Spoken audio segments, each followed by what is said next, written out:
Chapter 16. David and Ziba. When David had gone a little beyond the summit of the Mount of Olives, Ziba, the servant of Mephibosheth, was waiting there for him. He had 2 donkeys loaded with 200 loaves of bread, 100 clusters of raisins, 100 bunches of summer fruit, and a wineskin full of wine. "What are these for?" the king asked Ziba.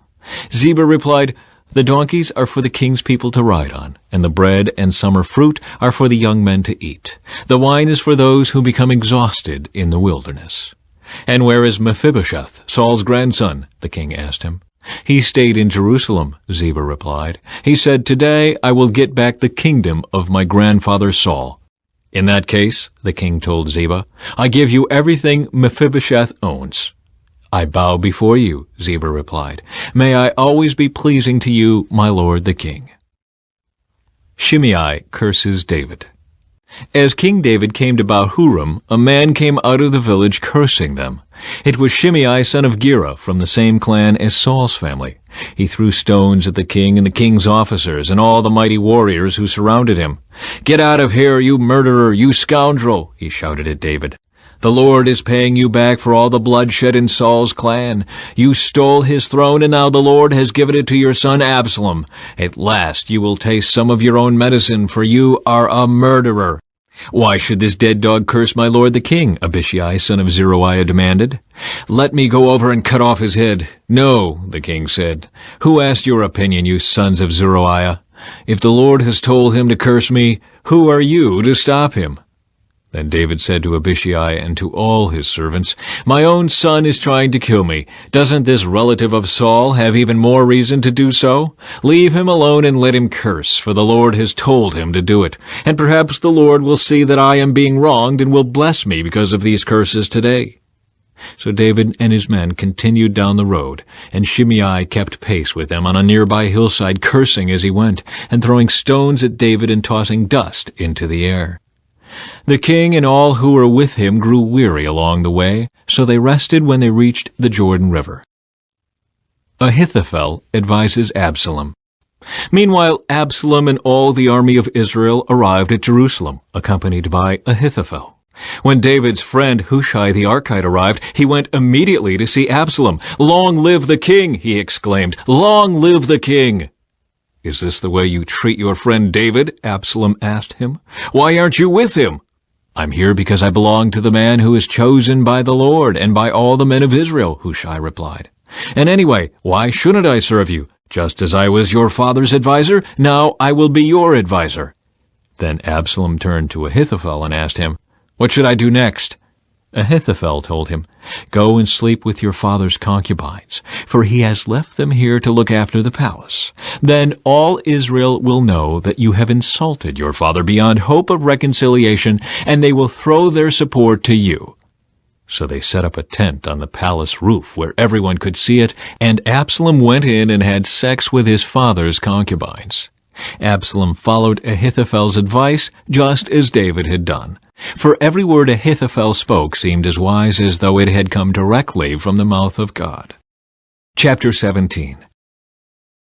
Now Ahithophel urged Absalom, "Let me choose 12,000 men to start out after David tonight. I will catch up with him while he is weary and discouraged. He and his troops will panic, and everyone will run away.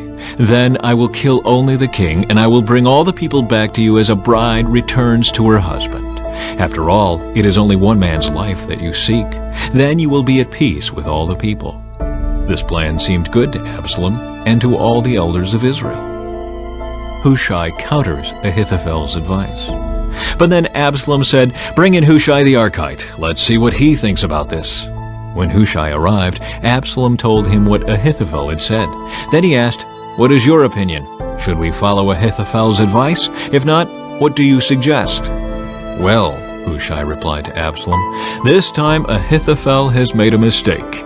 You know your father and his men, they are mighty warriors. Right now, they are as enraged as a mother bear who has been robbed of her cubs. And remember that your father is an experienced man of war. He won't be spending the night among the troops. He is probably already hidden in some pit or cave.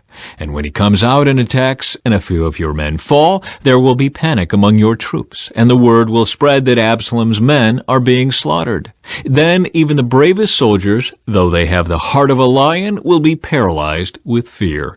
For all Israel knows what a mighty warrior your father is, and how courageous his men are.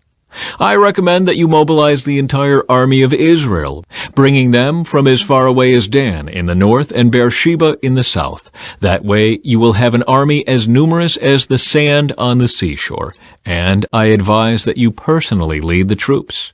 When we find David, we'll fall on him like dew that falls on the ground. Then neither he nor any of his men will be left alive. And if David were to escape into some town, you will have all Israel there at your command.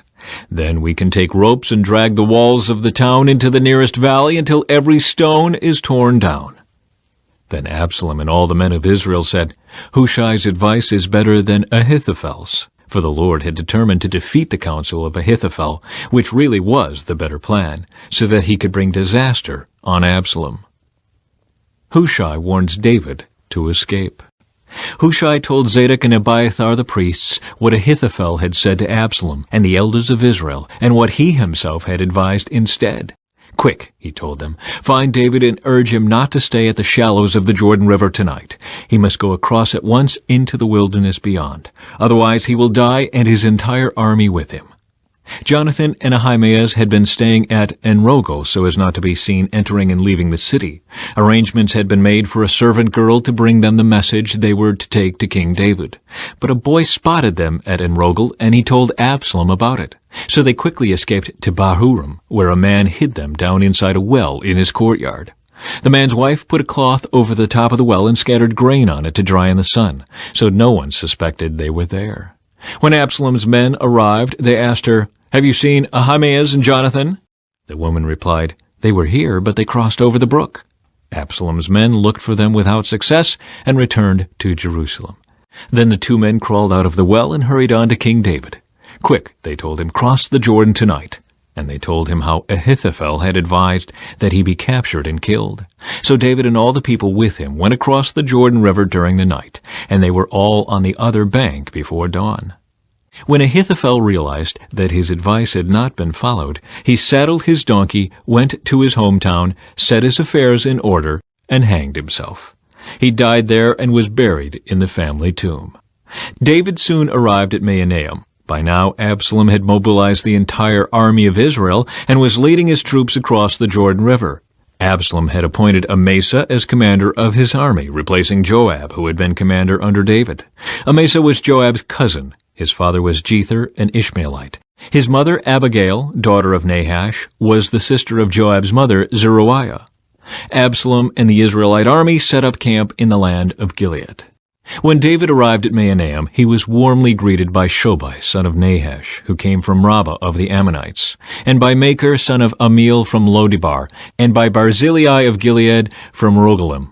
They brought sleeping mats, cooking pots, serving bowls, wheat and barley, flour and roasted grain, beans, lentils, honey, butter, sheep, goats, and cheese for David and those who were with him. For they said, "You must all be very hungry and tired and thirsty after your long march through the wilderness."